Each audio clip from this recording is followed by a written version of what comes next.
All right. What is up, folks? How are you?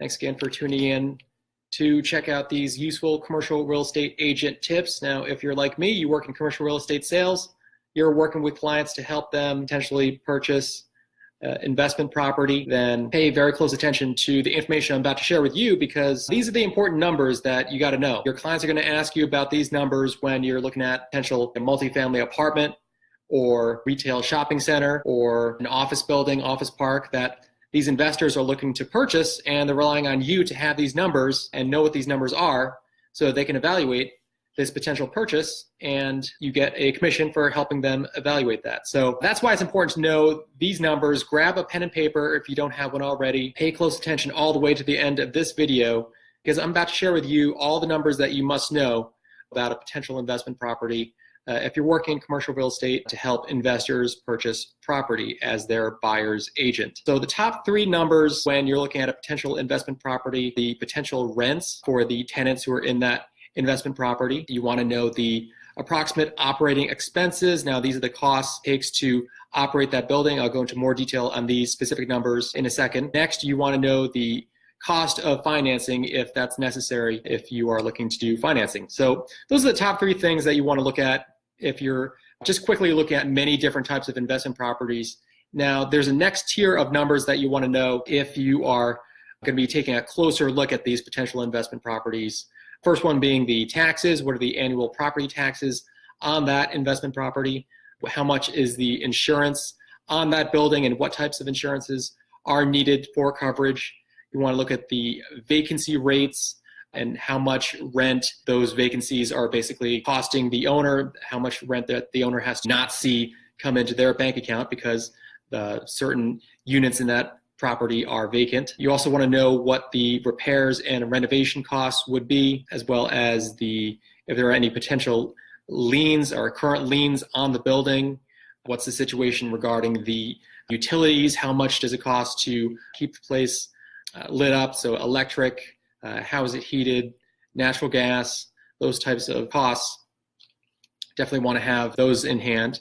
You also want to know the asking price, obviously, how much the seller is looking to offer that building for sale, and how much the property management costs are to take care of the building, keep the grass cut, keep the building painted, keep it looking professional and cleaned. How much are those costs for the property management? You also want to know the net operating income, or NOI for short. Now, this is basically all the revenue generated less the cost to operate the property. So yeah, maybe it'd be all the rent collected for the entire year minus the cost of operating that building, utilities, repairs and renovations, some of those other expenses that I went through.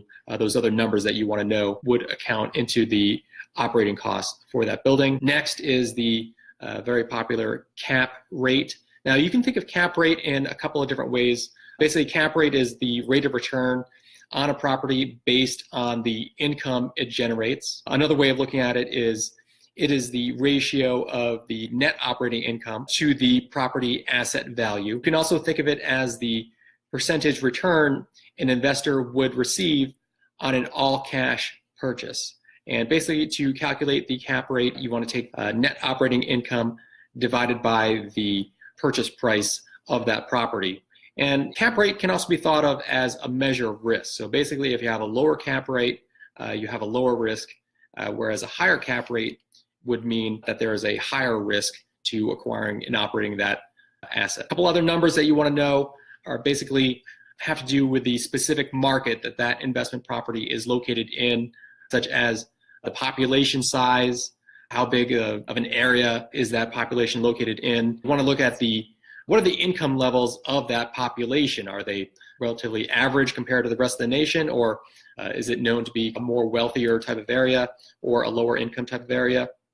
You want to know about the education backgrounds, the typical, how many college graduates or how many people with advanced degrees, how many people with high school degrees. You want to know all these types of numbers, because the more traditionally the higher education backgrounds that populate that area, you would have typically a more diverse type of economy, you know that they'll be generating more different types of income as opposed to a less diverse economy. This would definitely impact the demand for various investment properties. So if you're looking at multifamily apartment complex, then having an area that has diverse economy where there is a high demand for this type of housing, you would need to evaluate that and keep your clients informed about what you know about what's going on in the market. That's why they're working with you as their buyer's agent. That's why they are not doing this on their own, because you have this type of knowledge, you have this local market knowledge, and you have access to all these numbers put together to help these investors to evaluate